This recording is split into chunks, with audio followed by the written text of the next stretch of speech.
Before we dive in, we wanted to take the opportunity to dedicate this episode to Robert Morse, the actor who played agency head Betram Cooper in Mad Men. An accomplished Tony-winning actor from his Broadway performances during the 1960s, he was both a leading and calming presence for me in Mad Men, a rare combination. He always brought sage, reflective advice with polish and charm and a great taste for art. Sending our love to his family. Now enjoy the show. Hello, my fellow mods, and welcome to the Perspecta. I'm your host, John O'Neill, and in association with DC Hillier and MCM Daily, I'm still in my red and black Fred Perry for Mad Men. And to follow up our episode with set decorator Claudette Didel, we just had to learn more about the show's famous theme song. I bet you can close your eyes and hear it in your head. But just wait until you hear the original. We spoke to its creator about the song's history, his writing process, analog recording, and of course, Italian CARROZZERIAs. As one of the most famous and respected DJs and producers in the industry, you're going to want to hear his creative philosophies. We welcome you into this layered conversation with the artist known as RJD2.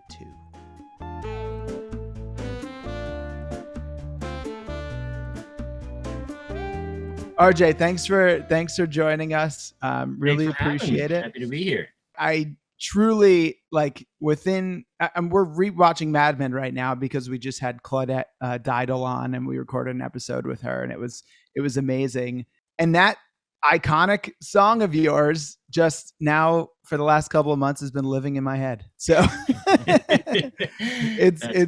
it's cool to be able to dig in a little bit. But I think more broadly, you know, there's a lot of, to me, like vintage sort of influences in your music. Sure. You know, and I'd love a little background on sort of where that either motivation or inspiration has come from, you know, throughout your career.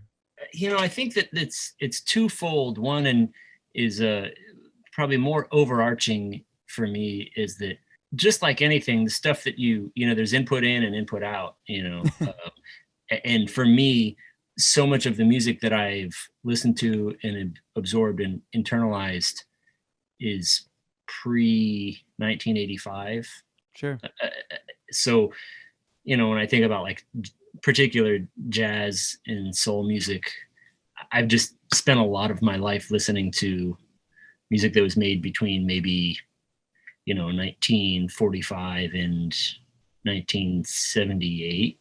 Yeah. If I was guessing, I'd say probably I wouldn't be surprised if 70 or 80 or 90% of the music that I, you know, listening to on a regular basis was made in that era. And, so I think that period, you know, for us is mid-century modern as we think about design is really, to me, like I always go back to like 37 to 73 kind of, you know, so a pretty significant overlap with, you know, not that all of that music certainly at that time period would be modernist in a sense, but you know, a lot was changing during that time period.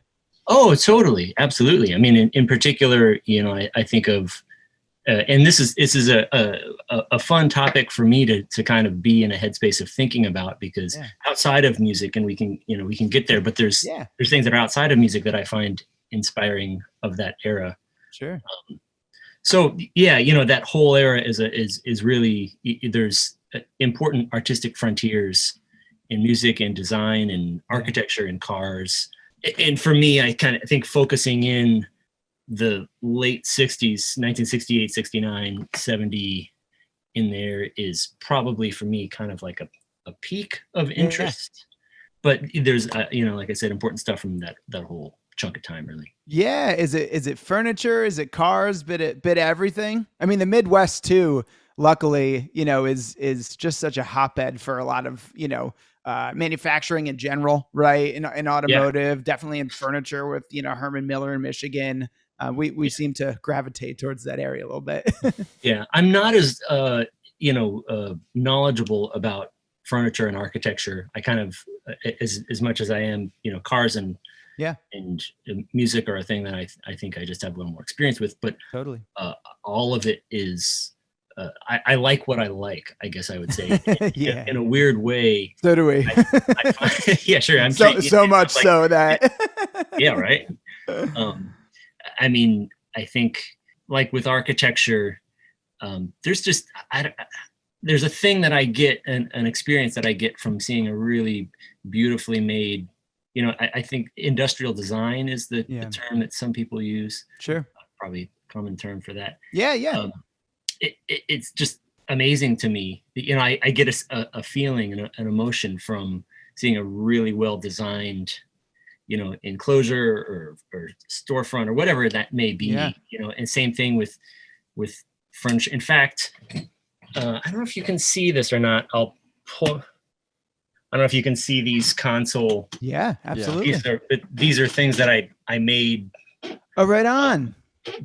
Kind of for a need to have something that you can't go out and buy something that has these particular ergonomic layout. Right. Studio stuff. So. And you made like the framing and sort of, the wood pieces ultimately we could see that? Yeah. I did like butterfly joints here and on the side and stuff. And I'm not good at it, but it's super fun to do. It's just fun to lay stuff out as well as to make absolutely. And in one of our first episodes, and our kind of executive producer, DC, who joins us occasionally, he just always reminds us that everything is designed, like everything we see that is a product, right? In the physical world is designed, and some things are better than others. But I think too, there's considerable overlap there, definitely with automobiles, but also, musical gear, right? And not only physical design and layout of that, but, you're getting into electrical design a little bit too, which is, another level.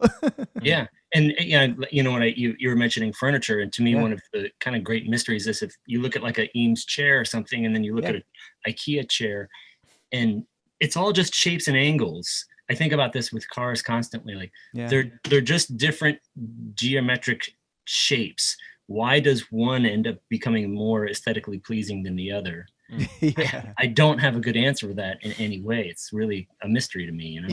Me neither. And then when you really think about interiors, right, and bringing so many different designed products together to create something that's bigger than itself, that's really mysterious. I mean, what I mean? If you were to bring it down to the math of the, how many right angles are in this room versus, smooth curves, or, it really is a lot of layers. But, that might be a good parallel to, some of your music even, and how you approach that, right? From a sort of an arrangement perspective. Sure. Yeah. I mean, it definitely, the idea of layers certainly applies to music. I can think of it as vertically as well as horizontally. So, there's the layers of things that are in any given second or millisecond of a song, there's layers of, you could think of it from drums up to the harmonic and melodic instruments. And that's kind of vertically, if you will. Yeah. But at the same time, horizontally, what happens over the course of a song, in the 3.5 minutes from where it starts to where it ends. Yeah. That can also be considered a layer, and being cognizant of both and how they interplay it's a necessity when you get into that, when you're doing it. In the same way that like a 3-dimensional shape, you kind of need to think about how it's functioning in all 3 dimensions, right? Simultaneously. Definitely. Yeah, I think in one interview I saw you compare probably that more horizontal arrangement to movies and TV. Sure. And that, that was an interesting frame of reference for me, because I've thought about storytelling, let's say, within music, but I don't write nearly as prolifically as you probably or Greg do. So it is interesting to hear that viewpoint. Do you think that happens in chapters? Like what do you kind of What are you thinking about as you're sort of laying something out horizontally like that? I mean, at the core of what I'm thinking about is the experience. Sure. And I think the hardest thing to do with music is to be mindful of a singular experience, knowing that it can't be a singular experience for you in the making. And I don't know if this is making sense, but it does. No, because it's hard to be objective about the experience that somebody else is going to feel.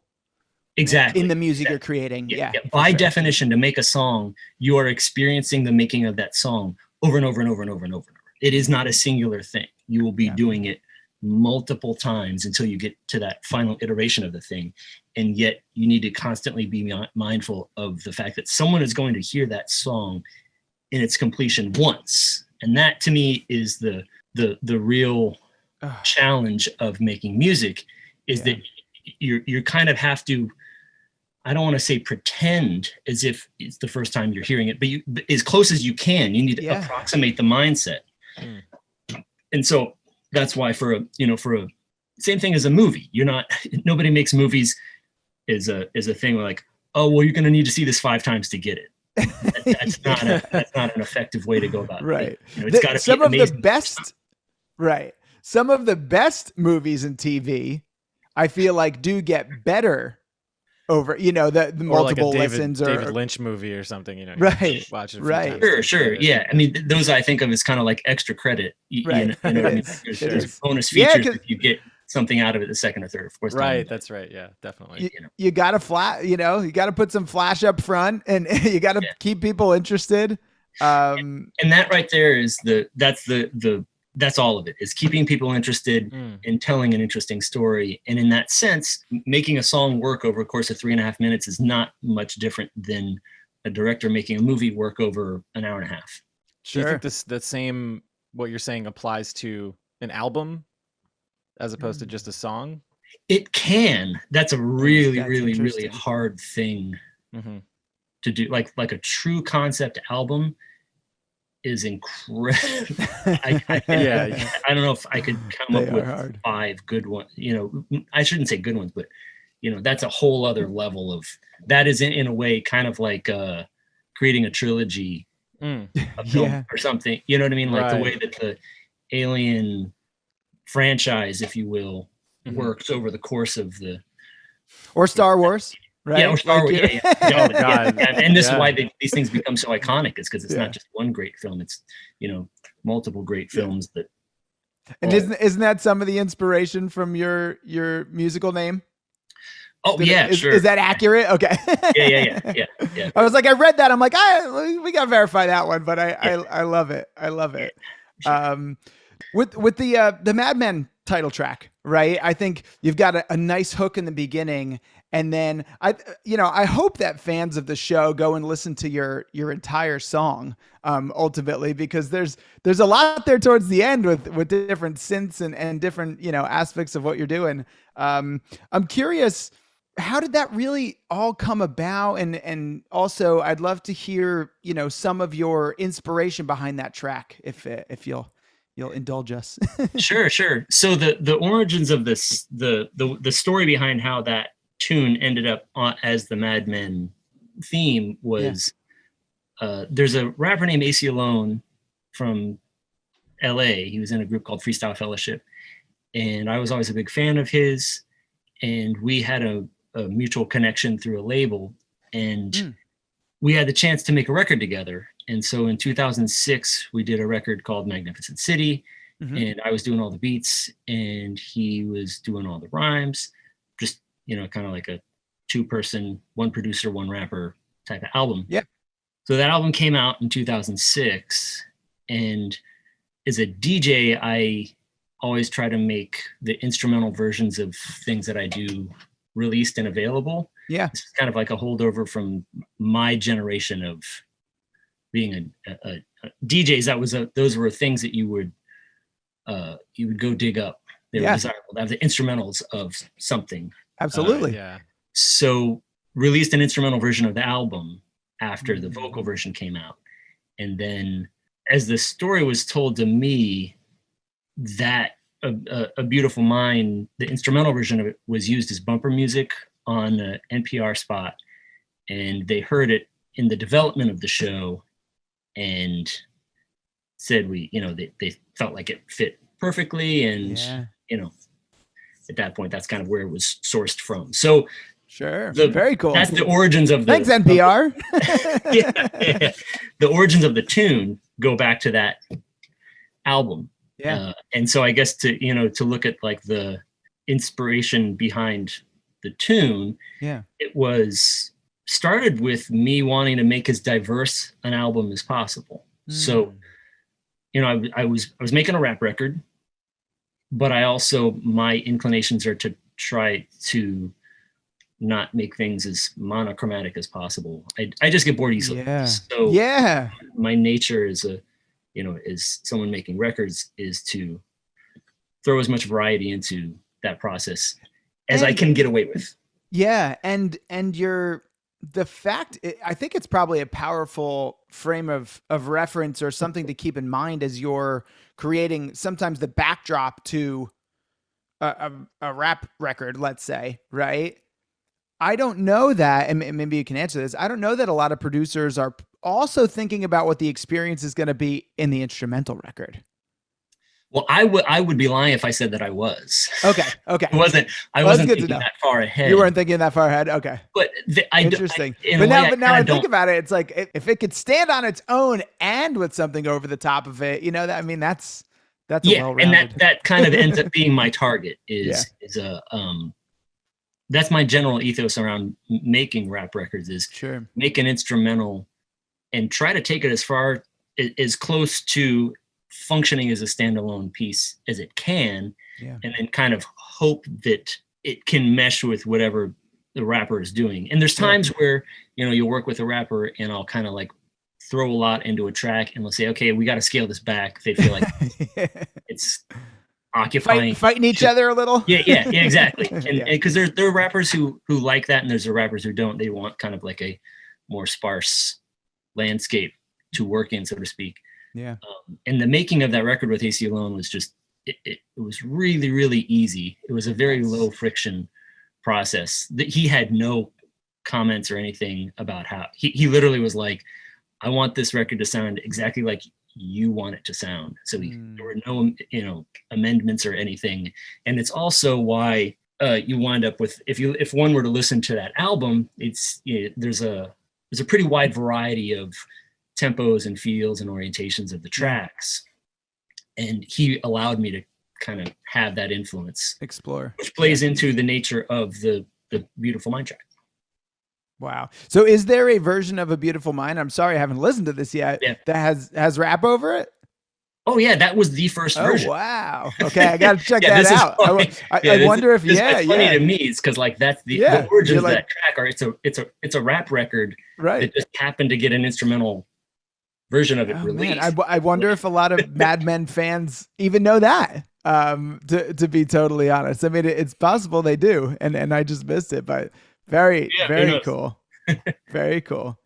Yeah. So is the title of that song come from some of the content of the lyrics? A Beautiful Mind itself? Yeah. Okay. Yeah. If you were to listen to the vocal version, the title would. Very cool. Sense. How about we do a little tour of your gear here? Are there some more critical, either synths, I see some nice compressors there, keyboards? Yeah. Yeah, sure. But in keeping with the vintage thing, builder, creator, tinkerer that we all are. Yeah. So these are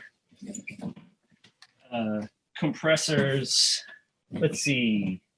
These are store-bought compressors, but this. These are two clones of the EMI RS-124 compressors that were at Abbey Road. These are 11-6s.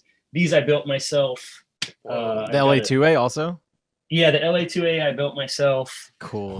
There's a company called Drip Electronics that makes circuit boards, and they're in essence clones of these machines. And you buy the components and you stuff it and you solder it together, and then you got to find a faceplate and a chassis and transformers and tubes and all that type of stuff. Right, yeah. That's but awesome. I have. I go as far as guitar pedals, but Oh, you mean you've made them? Greg, no. Oh, I mean, I've built I'd say pedals and I've stuff, yeah. Greg's I have a built some low pedals. voltage background, but no, I've never built the LA2A. But yeah. Okay. Cool. I mean, it's not. It's a little different from voltage perspective, but honestly, if you've ever done small soldering, the drip stuff is easier because the pads are huge. The boards are this big as opposed to this cool. big. So physically, it's a lot easier. Honestly. Right? Yeah, you can. Yeah, that's true. A little less confined environment. Yeah. Yeah. And then let's see, what do we got? There's a ARP 2600. Cool. Above it is the clone of it. I think that the 2600 Mini Memory Moog, Rhodes Chroma, CS80, Matrix 12, Prophet 5, ARP Odyssey, ARP Axe. And if you go in the back, I was telling Greg. So Greg had a little recording setup at his house, and we recorded an album there.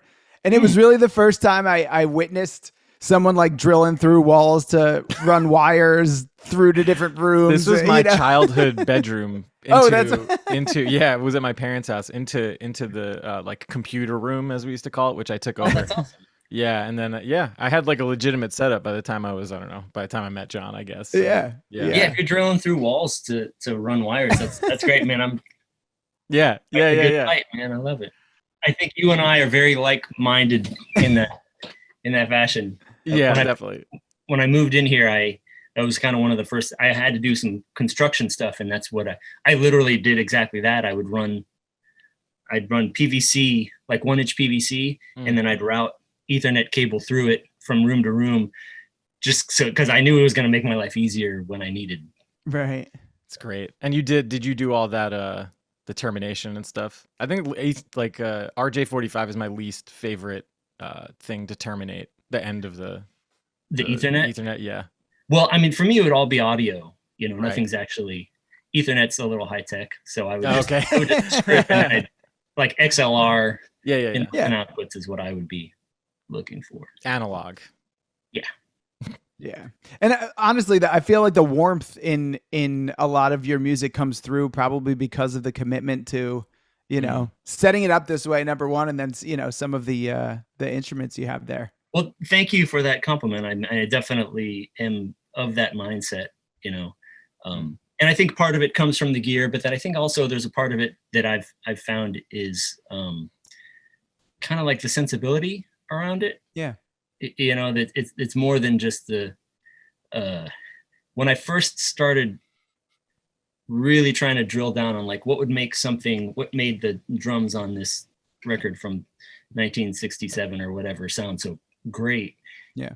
And you start asking people those questions and they'd kind of be squirrely about it.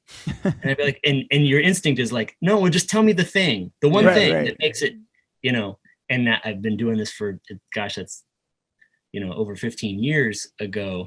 And now I realize that it's a million factors that are all in the aggregate, everything from like the sensibility of the player to the instrument, to the microphone, to the placement of the microphone, to the all these things have some kind of impact. Right. You're like, there's no shortcut.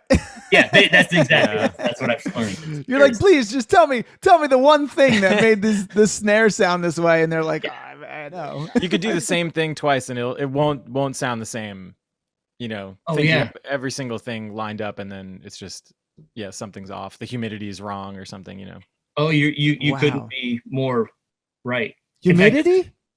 And everything. It affects everything. I've had problems. I've had issues where I'll record a drum passage and I won't move anything. And an hour later, I'll have to overdub a part of it. Like I want to keep most of it, but I might want to punch in or like change just the fills or something. And I have not changed anything, and it still doesn't sound like it's all one take. Right. It can be pretty frustrating. Yeah. Yeah.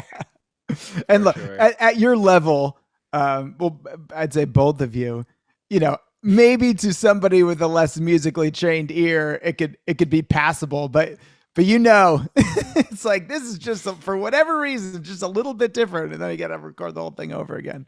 Yeah. Oh yeah. But no, I mean, you certainly capture that. And I think, do you think, spanning a number of different genres in what you've certainly your influences you mentioned during, those kind of years, but do you think going through different genres and having experience really critically listening to a lot of different types of music helps that as well? Yeah, I would think so. Yeah. Yeah. It's, and I'm not alone in that, but sure. Yeah. I remember I went to a music school, and one of the teachers there, he was a character. He was a wild dude, but I'd run into him outside of school sometimes. Sure. And I remember he would play this game where if you were listening to a record, he would do this all the time. He would insist on guessing the year that the record was made.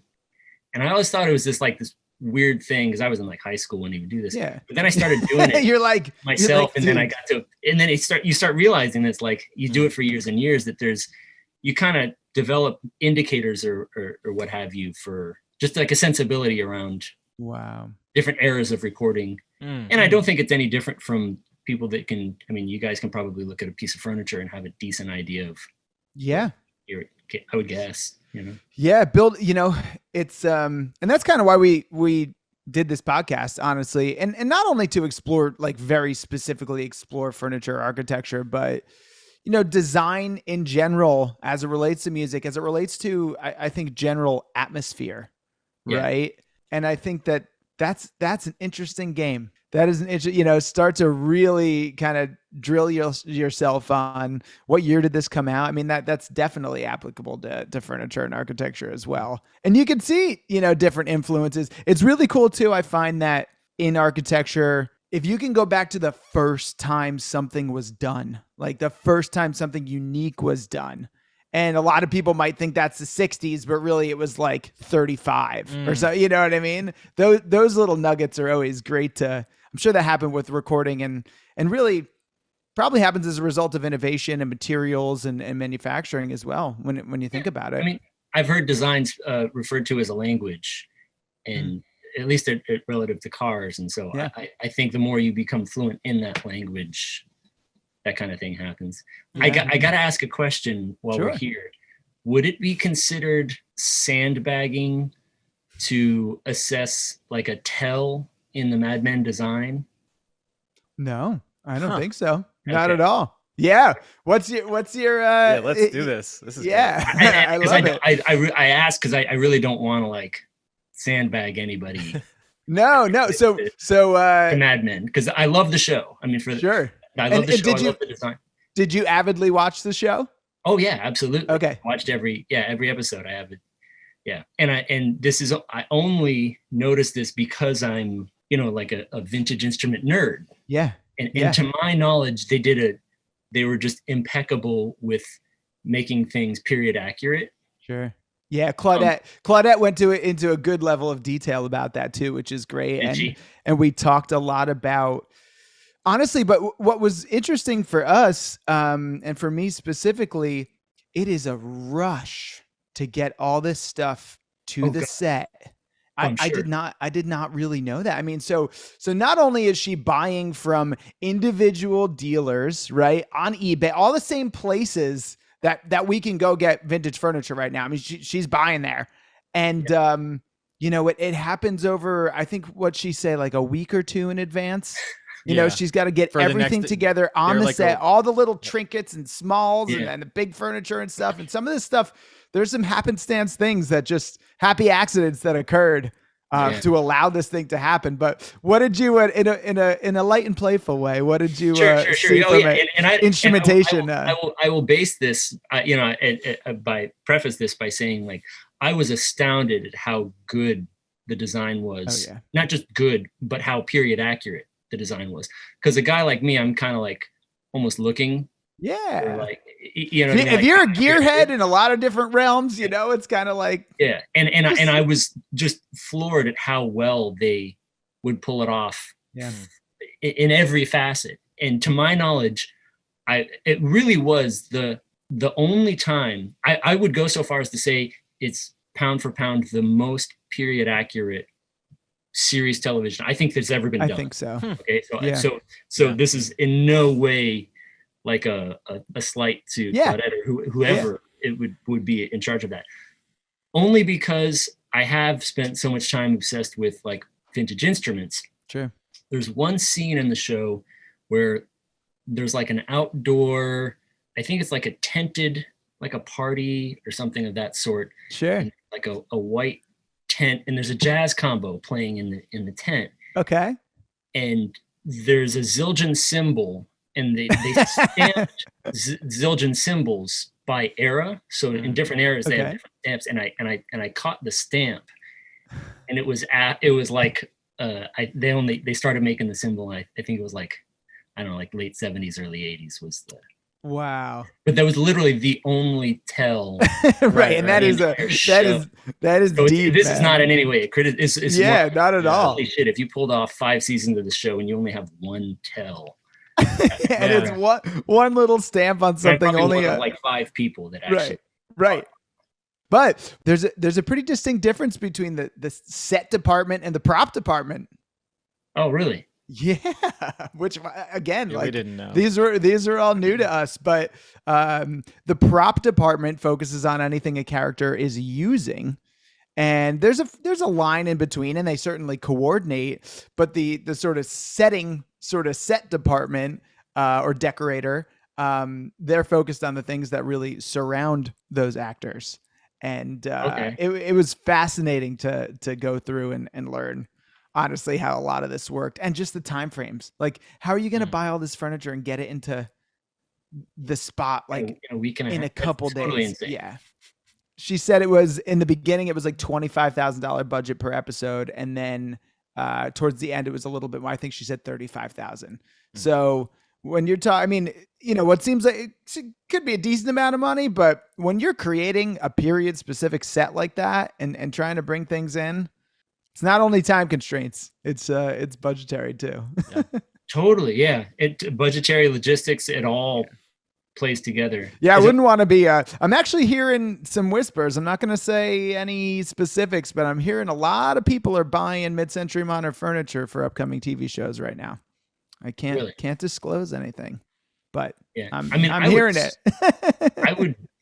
My assumption was that once they pulled off what they did with Mad Men, that it would kind of create a rush, so to speak, to.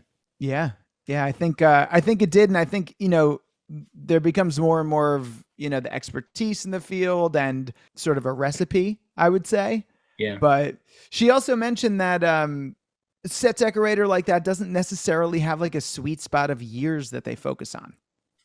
Like even though she did that and Catch Me If You Can, but she's not like known. I mean, I'm sure it helps the resume sometimes, but she's not like known for that particular era, for example, which I found to be kind of interesting. It's just, something shows up on a screen and you're like, oh, that's cool. But you don't really, it's just like music, honestly. People probably don't. And it goes back to the first impression, kind of aspect, right?